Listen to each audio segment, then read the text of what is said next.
नमस्कार साथियों, कैसे हैं आप लोग। उम्मीद करता हूं बढ़िया होंगे। मैं विवेक हमराही आपको बहुत बहुत स्वागत करता हूं आपके इस प्यारे से प्लेटफॉर्म सिलेक्शन सिंथेसिस में। दोस्तों, आप देख रहे हैं 15 मिनट शो और अभी तक 15 मिनट शो में ऑलरेडी हम 4 सेशन कर चुके हैं। आप कमेंट करके बताइए कि आपको ये चारों सेशन कैसे लगे हैं। और आज के इस सेशन में हम आगे प्रीवियस ईयर आए हुए नीट के बायोलॉजी सेक्शन के क्वेश्चन हम सॉल्व करने वाले हैं। ओके, तो अपना हौसला हाई रखिए और प्यारी सी एक मोटिवेशन लाइन से आज शुरू करते हैं हम। उम्मीदों ने भरा है मुझ पर, उम्मीदों ने भरा है मुझ पर कुछ कर गुजरने का हौसला, राह कोई भी हो कर ही लूँगा एक दिन फतह, कर ही लूँगा एक दिन फतह। ओके, चलिए तो आज हम बात करते हैं 61 से आगे वाले क्वेश्चंस की। ठीक है, पहला क्वेश्चन है आपके सामने। Sweet potato and potato represent a certain type of evolution, select the correct combination of terms to explain the evolution. जो पोटैटो में और स्वीट पोटैटो में दोनों में जो जिस प्रकार का इवोल्यूशन है उसको एक्सप्लेन करने के लिए कुछ आपके पास में यहाँ पे टर्म दिए गए हैं, उनको आपको सेलेक्ट करना है। चलिए, तो पहला हमारे पास में एनालॉजी एंड कन्वर्जेंट, दूसरा होमोलॉजी डाइवर्जेंट, थर्ड हमारे पास में homology convergent, analogy divergent. Okay, तो देखिए क्या होता है कि स्वीट पोटैटो में रूट होती है। स्वीट पोटैटो क्या होती है बेटा? रूट मॉडिफाई होती है।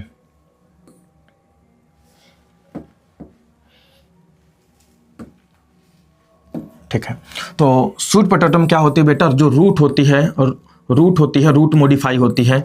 ओके, और वहीं पे अगर हम पोटैटो की बात करें तो उसमें स्टेम मॉडिफाई होता है। ओके, तो अब दोनों ही मॉडिफाई हो करके क्या करते हैं? फूड स्टोर करते हैं, स्टार्च स्टोर करते हैं। ओके, तो दोनों के केस में अलग अलग ऑर्गन्स हैं बट दोनों का फंक्शन एक जैसा है। तो अलग अलग ऑर्गन्स हैं और एक जैसे जब फंक्शन करते हैं तो उसको हम बोलते हैं एनालॉजी। क्या बोलते हैं? एनालॉजी। और ये जिस प्रकार के एवोल्यूशन शो करते हैं, मतलब अलग अलग अंग होने के बावजूद भी एक जैसा काम करते हैं, इसलिए इस प्रकार का जो इवोल्यूशन होता है उसको बोलते हैं कन्वर्जेंट इवोल्यूशन। ओके, तो हमारा ऑप्शन फर्स्ट जो है ये करेक्ट हो जाएगा। आगे बात करते हैं, सेकंड क्वेश्चन है।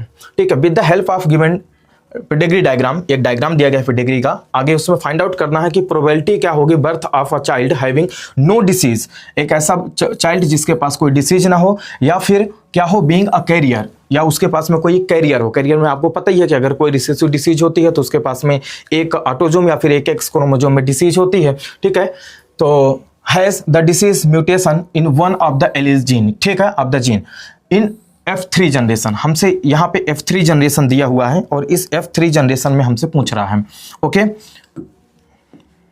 तो हमसे पूछ रहा है F3 जनरेशन में, यहाँ पे बात पूछ रहा है। तो देखो, अब इस केस में है एक मेल है हमारे पास में। मेल को आपको पता है, देखिए अनअफेक्टेड मेल को किससे? स्क्वायर से रिप्रेजेंट करते हैं। अफेक्टेड मेल को हम उसमें कलर भर देते हैं स्क्वायर में। कैरियर के लिए बीच में डॉट लगा देते हैं। अगर अनअफेक्टेड फीमेल होगी तो उसको हम कैसे बोलेंगे? सर्कल से रिप्रेजेंट करेंगे। और अफेक्टेड होगी तो उसको हम सर्कल में कलरफुल सर्कल से रिप्रेजेंट करेंगे। तो ये तो हमारे हो गए कि किस प्रकार से किसको रिप्रेजेंट किया गया, उसके लिए कुछ गाइडेंस हो गया। ओके, हमें आंसर यहाँ से पिक करना है और ये पूछना है, सीधे सी बात है, कि कितने बच्चे क्या होंगे? नो डिसीज्ड वाले होंगे या फिर कितने कैरियर होंगे। तो उन दोनों को मिला करके जो रेशियो आएगा वो बताना है। तो इसके लिए देखिए, अगर ये अफेक्टेड है तो इस अफेक्टेड केस में, और अफेक्टेड से कहां जा रहा है? कैरियर में जा रहा है। कोई भी डिसीज है अफेक्टेड से कैरियर में जा रही है और खासतौर पे फीमेल में कैरियर में जा रही है। तो इसका मतलब वो जो डिसीज है वो क्या है? एक्स क्रोमोजोम पे लिंक्ड है, सेक्स लिंक्ड है। तो यहाँ पे एक्स दोनों ही क्या होंगे बेटा? लिंक्ड होंगे। मान लेते हैं कोई डिसीज बना लेते हैं हम, कलर ब्लाइंडनेस के लिए बना लेते हैं। ओके, तो अब इस केस में एक एक्स यहां से जाएगा और एक एक्स मेल से आएगा, क्योंकि इसका एक्स वाई होता है। तो एक एक्स इसका, एक एक्स इसका, तो ये क्या बनेगा? इसका जीनोटाइप क्या बनेगा? इसका जीनोटाइप बनेगा बेटा एक्स और एक्स सी, और इसका जीनोटाइप भी सेम यही बनेगा, एक्स और एक्स सी। ओके, ये जीनोटाइप बनेगा। अब इससे क्या होता है? इसके साथ ही अननोन पर्सन के साथ शादी होती है, इसकी भी एक मेल के साथ शादी होती है और उसके जो बच्चे पैदा होते हैं। तो इसके पहले बच्चे की बात करते हैं। देखिए, फीमेल है, फीमेल से फीमेल बच्चे पैदा हो रहे हैं। तो इसका क्या होगा? जीनोटाइप एक्स वाई होगा। और यहाँ से ये वाला x और ये वाला x आकर के क्या बना रहे हैं? x और xc बना रहे हैं। फिर से ये वाला x और ये वाला x आकर के यहाँ पे फिर से क्या बना रहे हैं? x और xc बना रहे हैं। तो दैट मीन्स ये दोनों के दोनों क्या हो गए? कैरियर हो गए। दो के दोनों क्या हो गए? कैरियर। अब इसको थोड़ा मैं साफ कर देता हूँ। ठीक है, यहाँ पे x और y था, तो ये xc हो गई, दोनों कैरियर हो गई। अच्छा, इधर से क्या हुआ? x क्रोमोजोम इधर से आया और एक मतलब इधर से y क्रोमोजोम आया। तो अब एक्स सी हो गया और ये वाई हो गया, तो मेल तो क्या हो गया, अफेक्टेड हो गया, क्योंकि इसके पास एक ही एक्स क्रोमोसोम है। मेल अफेक्टेड है, इधर फीमेल के साथ में जो कैरियर है उसके साथ शादी होती है। अगर अब शादी होगी तो इन दोनों का हमें क्रॉसिंग कराना है। देखिए यहाँ पे फटाफट इसको ले लेते हैं। देखिए एक मेरे पास में क्या है, एक्स और एक्स सी, और एक है एक्स सी और वाई। ठीक है, ये मेल हमारे पास में, फीमेल है, दोनों के साथ में क्रॉसिंग कराते हैं। तो क्या संभावना है, कितने बच्चे अफेक्टेड होंगे, कितने नॉर्मल होंगे, कितने कैरियर होंगे, ये पता करने के लिए। ठीक है, तो देखिए अगर इसका इसके साथ जाता है तो उस केस में क्या बनाएगा, एक्स और एक्स सी बनाएगा। ठीक है, और अगर इसके साथ जाता है तो उस केस में क्या बनाएगा, एक्स और वाई बनाएगा। बट इसका इसके साथ अगर क्रॉसिंग होती है तो क्या बनाएगा, एक्स सी और एक्स सी बनाएगा। और इसका इसके साथ अगर क्रॉसिंग होती है तो क्या बनाएगा, एक्स सी और वाई बनाएगा। तो देखिए ये मैं अफेक्टेड वाले को सर्कल कर रहा हूं। ठीक है, ये दोनों क्या हो गए, अफेक्टेड हो गए, और ये क्या हो गई, कैरियर हो गई। ये क्या हो गई, कैरियर। तो टोटल मिला करके हमारे पास में कितने हैं, तीन हमारे पास में क्या है, कैरियर है, सॉरी एक कैरियर है, 2 अफेक्टेड है। अब हमसे क्या पूछा, birth of a child having no disease, जिसके पास में कोई डिसीज नहीं है या फिर बीइंग कैरियर। तो हमारे पास में ये कैरियर है और ये डिसीज वाला नहीं है, याद रखना, नो डिसीज वाला पूछ रहा हमसे, नो डिसीज और फिर बीइंग अ कैरियर, तो कैरियर भी हो तो हो सकता है। ये देखो ये कैरियर है तो फिनोटाइपिकली तो पता चलेगा नहीं। ठीक है, ये कैरियर होगी बट फिनोटाइपिकली डिसीज नहीं होगी, और ये तो बिल्कुल डिसीज नहीं है। तो इस तरीके से ये दो के दोनों क्या हो गए, नॉर्मल हो गए। तो इसका आंसर क्या आना चाहिए, अगर 4 है, 4 में 2 नॉर्मल है, तो उसको हम क्या बोलेंगे, 1/2। ओके, तो आंसर हमारा हो जाएगा थर्ड। इसमें 1 2 3, इसमें थोड़ा सा यहाँ पे ऑप्शन में ऊपर नीचे हो गया है, तो इसको हम क्या बोलेंगे, सेकंड वाला जो भी है, यहाँ पे तो सेकंड लिखा हुआ है क्योंकि यहाँ पे नंबरिंग गलत हो गई, हमारे पास में आंसर ये करेक्ट होगा। ठीक है, आगे बात करते हैं। चलिए, given below are the 2 statement. अब आपके सामने 2 स्टेटमेंट दिए गए हैं। One is labelled as assertion and reason है। ओके, आगे बात करते हैं। पहले असर्शन क्या है, cell of the tapetum possess dense cytoplasm and generally have more than 1 nucleus. उसके पास जो टेपिटम सेल्स होती हैं, टेपिटम सेल्स आपको पता है कहाँ होती हैं। ठीक है, एंथर के अंदर मौजूद होती हैं। ठीक है, जिसको हम बोलते हैं माइक्रोस्पोरेंजियम, उसके अंदर पाए जाएंगे। ओके, तो टेपिटम जो होती है ना, उसमें डेंस साइटोप्लाज्म होता है, ये बिल्कुल बात करेक्ट है, और साथ में उसके पास में मोर देन न्यूक्लियस होती है, ये भी बात करेक्ट है। ठीक है, अब प्रेजेंस ऑफ, रीजन क्या बोल रहा है, presence of more than 1 nucleus, अगर एक सेल के अंदर बहुत सारे न्यूक्लियस हैं in the tapetum, increases the efficiency of nursing and the developing of microspore mother cell. ठीक है, तो दोनों को, माइक्रोस्पोर मदर सेल को डेवलप करने में मदद करेंगे, क्योंकि यहाँ पे क्या होगी, नरिशमेंट करके जो एक्टिविटी है वो बढ़ जाएगी, उसकी एफिशिएंसी बढ़ जाएगी। क्यों बढ़ जाएगी, क्योंकि ज्यादा न्यूक्लियस होंगे तो ज्यादा मेटाबॉलिज्म होगा, ज्यादा मेटाबॉलिज्म होगा तो ये जो प्रोसेस है बढ़ जाएगी। अल्टीमेटली देखो, ये जो रीजन है ना, ये न्यूक्लियस के मोर देन 1 न्यूक्लियस होने की प्रॉपर्टी को एक्सप्लेन कर रहा है, इसलिए क्या हो जाएगा कि ये उसका करेक्ट एक्सप्लेनेशन भी हो जाएगा। तो हमारा ऑप्शन क्या करेक्ट होने वाला है, first option correct, both assertion and reason are true and reason is the correct explanation of assertion. Okay, next question है, पढ़िए एक बार फटाफट।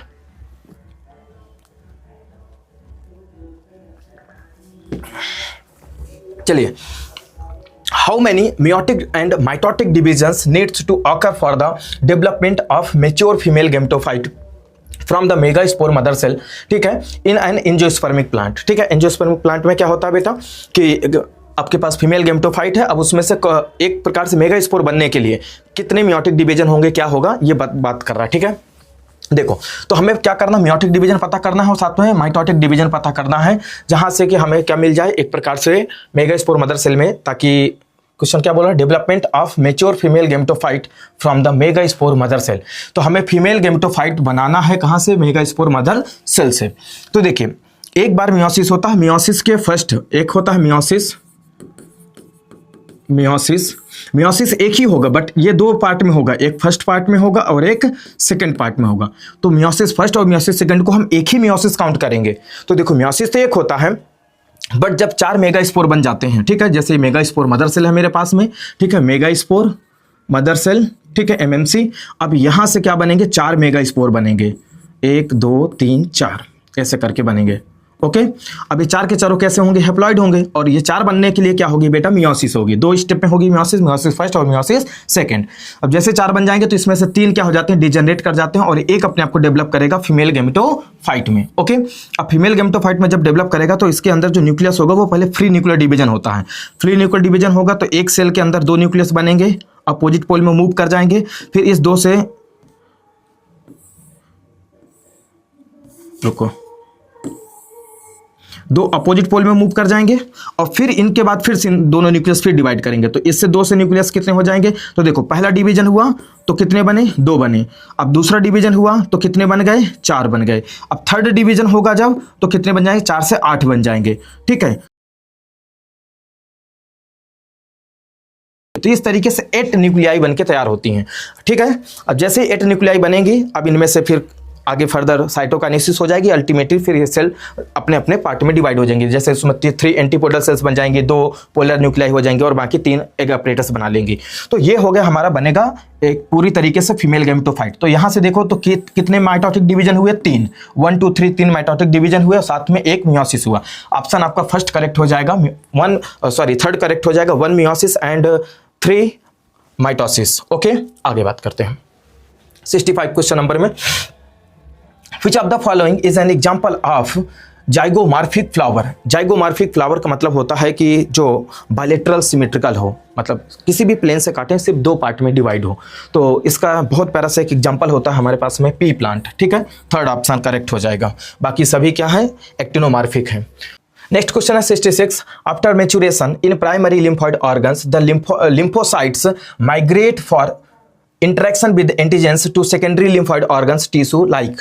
कहाँ पे जाएगा? ठीक है, तो देखो जो लिम्फोसाइट्स होती हैं, लिम्फोसाइट्स ये प्राइमरी लिम्फोइड ऑर्गन्स में बनती हैं और उसके बाद फिर मेच्योर होने के बाद ही चली जाती हैं। ठीक है, तो कहाँ पे देखो टी लिम्फोसाइट जो होती है ना वो थाइमस से टी, तो टी लिम्फोसाइट कहाँ डेवलप करेगी? थाइमस में मेच्योर होगी। ओके, बी लिम्फोसाइट कहाँ मेच्योर होगी? बोन मैरो में। अब यहाँ पे मेच्योर तो हो गई पर जाएंगी कहाँ पे? ये 3 पार्ट है हमारे पास में, स्प्लीन है, लिम्फ नोड्स है और साथ में हमारे पास में पेयर्स पैचेस है। तो ये 3 हमारे ऑप्शन करेक्ट हो जाएंगे। सी डी ई कहाँ पे है? सी डी ई ओनली हमारा फोर्थ ऑप्शन करेक्ट हो जाएगा। आगे बात करते हैं, हमारे पास में स्टेटमेंट फर्स्ट है और स्टेटमेंट सेकंड है। Fig fruits is non vegetarian fruit. जो फिग फ्रूट है वो नॉन वेजिटेरियन है क्योंकि as it has the enclosed fig wasp in it, क्योंकि उसके अंदर क्या होता है? फिग वास्प इनक्लोज होता है, पैक होता है। ये पहला स्टेटमेंट है। दूसरा स्टेटमेंट क्या बोलता है? Fig wasp and fig tree exhibit mutual relationship as fig wasp completes its life cycle in fig fruits and fig fruits gets pollinated by fig wasp. ठीक है, तो सेकंड वाला स्टेटमेंट तो बिल्कुल करेक्ट है क्योंकि ये क्या करता है? जो फिग वास्प होता है ये जाकर के फिग फ्रूट के अंदर या फिर उसकी ओवरी के अंदर, ठीक है, जो पार्ट होता है वहां पे जाकर के ये अपने एग को ले करता है। एग ले करने के बाद वो मर जाता है, बट उसी दौरान पे क्या करता है? पॉलिनेशन भी करता है। जब एग ले करने जाती है तो पॉलिनेशन भी करवाती है फीमेल। ठीक है, तो सेकंड वाला तो हमारा करेक्ट है।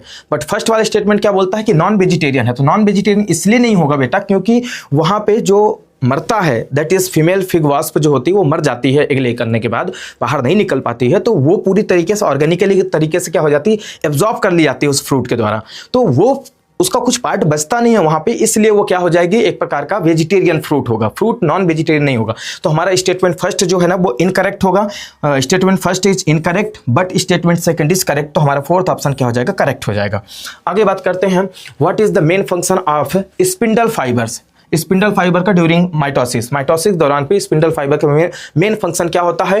To separate the chromosome. हाँ, फर्स्ट ऑप्शन ही करेक्ट है, टू सेपरेट द क्रोमोजोम। बाकी डीएनए वगैरह से उसका कोई लेना देना नहीं है। आगे बात करते हैं, नेक्स्ट क्वेश्चन क्या है? Which one of the following is the characteristics feature of gymnosperm? Gymnosperm की कैरेक्टरिस्टिक फीचर क्या होता है? जिम्नोस्पर्म, जिम्नोस का मतलब होता है जो नेक्ड सीड होते हैं। तो इसका करेक्ट आंसर है, डायरेक्ट सीधा है कि सीड आर नेक्ड। ये हमारा सेकंड ऑप्शन करेक्ट हो जाएगा। ठीक है, नेक्स्ट हमारे पास consider the following statement regarding the function of adrenal medullary hormone. ठीक है, एड्रिनल मेडुलरी हार्मोन के रिगार्डिंग कौन से फंक्शन सही होते हैं? ठीक है, इट कॉजेज प्यूपिलरी कंस्ट्रक्शन तो नहीं करवाता, डायलेशन करवाता है, इसलिए क्या हो जाएगा? इनकरेक्ट हो जाएगा। It is hypoglycaemic hormone, hyperglycaemic, माफ करना, हाइपरग्लाइसेमिक हार्मोन होता है। हाँ करेक्ट है, इट इज हाइपरग्लाइसेमिक क्योंकि ग्लूकोज की मात्रा बढ़ाता है। ठीक है, इट कॉजेज पाइलो इरेक्शन, रोगटे खड़े कर देता है, पाइलो इरेक्शन होता है। ठीक है, it increases strength of heartbeat, heart construction. ठीक है, तो हार्ट के कंस्ट्रक्शन की है ना, कंट्रैक्शन की जो स्ट्रेंथ होती है उसको बढ़ा देता है। तो अल्टीमेटली हमारे पास में बी सी डी कहीं लिखा है, बी सी डी, यस, हमारा सेकेंड ऑप्शन करेक्ट हो जाएगा, B C D only. Okay, आगे बात करते हैं। Why can't insulin be given orally to a diabetic patient? जिसको भी डायबिटीज़ होती है उसको हम ओरली मतलब माउथ से खा करके इंसुलिन क्यों नहीं देते हैं? ऐसा इसलिए देखो क्योंकि जो इंसुलिन होती है, क्लास 12 की एनसीईआरटी बोलती है कि इसमें 2 चेन होती हैं, एक चेन ए होती है और चेन बी होती है, और दोनों ही प्रोटीन की बनी होती हैं, मतलब पेप्टाइड चेन होती हैं। और आपको पता है कि जैसे ही स्टमक में जाएगा तो वहाँ पे पेप्सिन प्रोटीन को तोड़ देगी। दैट मीन इंसुलिन क्या हो जाएगा, पूरी तरीके से डाइजेस्ट कर दिया जाएगा, तो उसका फंक्शन खत्म हो जाएगा। तो इसलिए इसको हम ओरली नहीं ले सकते। तो only human body will elucidate strong immune response, ऐसा नहीं है, ठीक है। It will be digested in gastrointestinal tract, yes correct, ये डाइजेस्ट हो जाएगी, ठीक है। आगे बात करते हैं, नेक्स्ट क्वेश्चन है मैच द लिस्ट है, लिस्ट मैच करते हैं। देखिए हमारे पास में ब्रायोफाइट है, टेरिडोफाइट है, एंजियोस्पर्म और जिम्नोस्पर्म, ठीक है। तो अब इसमें क्या हो जाएगा हमारे पास में, सबसे पहले तो जो एंजियोस्पर्म है ना, ये साल्विया क्योंकि होता है क्या, एक फ्लावरिंग प्लांट होता है, ठीक है। और जो डी है, डी हमारे पास में जाएगा जिंकगो, ठीक है, जिंकगो। और हमारे पास में ब्रायोफाइट क्या होता है बेटा, हमारे पास में होता है साल्विनिया है, पॉलीट्राइकम, तो ब्रायोफाइट होता है पॉलीट्राइकम, ओके। और टेरिडोफाइट हो जाएगा हमारे पास में साल्विनिया। तो मैच करिए फटाफट, ए का 4 2 में है अभी, ठीक है। तो ये दोनों कट गए। आगे बात करते हैं ब्रायोफाइट का 3rd, बी का 3rd, इसमें भी है बी का 3rd, इसमें भी है बी का 3rd, ठीक है। फिर सी का क्या बोल रहा है, सी का फर्स्ट इसमें है। तो हमारे पास में ऑप्शन करेक्ट हो जाएगा कौन सा, सेकेंड ऑप्शन, ओके। आगे बात करते हैं, नेक्स्ट क्वेश्चन आपके सामने, who proposed the genetic code for amino acids should be made up of 3 nucleotides. 3 nucleotide से जो अमीनो एसिड होता है वो 3 न्यूक्लियोटाइड का बना होता है जेनेटिक कोड। तो जेनेटिक कोड को किसने प्रपोज किया था? देखिए इसका सीधा आंसर है हमारे पास में जॉर्ज गैमो ने प्रपोज किया था, ठीक है, 1954 में। कब किया था ये भी याद रख लीजिए, 1954 में, ओके। आगे नेक्स्ट है मैच लिस्ट है, फिर से हमारे पास में इविल क्वार्टेट। सबसे पहले समझो इविल क्वार्टेट क्या होता है। इविल क्वार्टेट एक प्रकार का टर्म है जो ये बताता है कि ह्यूमन बीइंग के द्वारा जो 4 मेजर ऐसे स्टेप्स उठाए गए हैं जिसकी वजह से डाइवर्सिटी का लॉस होता है, ठीक है। तो जो इविल क्वार्टेट है सीधे cause of biodiversity losses, correct, यहाँ पे सीधे पहुंच जाएगा। एक्स सीटू कंजर्वेशन एक प्रकार का यहाँ पे एक्सटेंशन है एलियन स्पीसीज क्रायो प्रिजर्वेशन, ठीक है। नेक्स्ट है लंटाना कैमरा, ठीक है। तो जो लंटाना कैमारा होता है ना, तो ये एलियन स्पीसीज है, अमेरिका से आई है भारत में, ठीक है। और एक प्रकार के जब भी कभी कोई बाहरी एलियन स्पीसीज आती है तो उसका नेचुरल प्रीडेटर कोई नहीं होता है, तो इसीलिए ये इन्वेजन करती है, बहुत तेजी के साथ में फैलती है, ओके। अब नेक्स्ट है डोडो अब क्या हो चुका है, पूरी तरीके से एक्सटेंट हो चुका है। तो डी का 4 कहाँ पे हमारे पास में 2, तो ये दोनों कट गए, ठीक है, डी का 4 है। सी का कौन सा गया हमारे पास में, सी का सेकंड इसमें है, दैट इज ये भी कट गया, हमारे पास में ऑप्शन सेकंड करेक्ट हो जाएगा, okay, second option. Next question है which of the following hormones released from the pituitary as pituitary is actually synthesized in hypothalamus. देखो पिट्यूटरी ग्लैंड से कौन सा हार्मोन निकलता है जो बनता कहाँ पे, हाइपोथैलेमस में बनता है। 4 ऑप्शन हमारे पास में, ल्यूटिनाइजिंग हार्मोन है, एंटी डायरेटिक हार्मोन है जिसको हम एडीएच के नाम से जानते हैं, फॉलिकुलर स्टिमुलेटिंग हार्मोन है एफएसएच के नाम से जानते हैं, और एडिनोकॉर्टिकोट्रोपिक हार्मोन है एसीटीएच, ठीक है। तो देखो ये हार्मोन है, ये हार्मोन है और ये हार्मोन, सब के सब जो पिट्यूटरी ग्लैंड होती है ना, पिट्यूटरी ग्लैंड के एडिनोहाइपोफाइसिस वाले पार्ट से रिलीज होते हैं, ओके, और बनते भी वही हैं। बट जो एंटी डायरेटिक हार्मोन है ये रिलीज तो होता है पिट्यूटरी ग्लैंड से, बट बनता कहाँ पे, हाइपोथैलेमस में बनता है। तो हमारा ऑप्शन कौन सा करेक्ट हो जाएगा, जो सेकंड है वो करेक्ट हो जाएगा। चलिए तो आज हमने आज फिर से 15 क्वेश्चन किए हैं, उम्मीद करता हूँ ये सब आपको अच्छा लगा होगा, ठीक है। अगर वीडियो पसंद आया है, क्वेश्चन आपसे बन रहे हैं, क्वेश्चन बढ़िया समझ में आ रहे हैं, तो एक प्यारा सा कमेंट छोड़ के जाइएगा, okay. Thank you and have a nice day.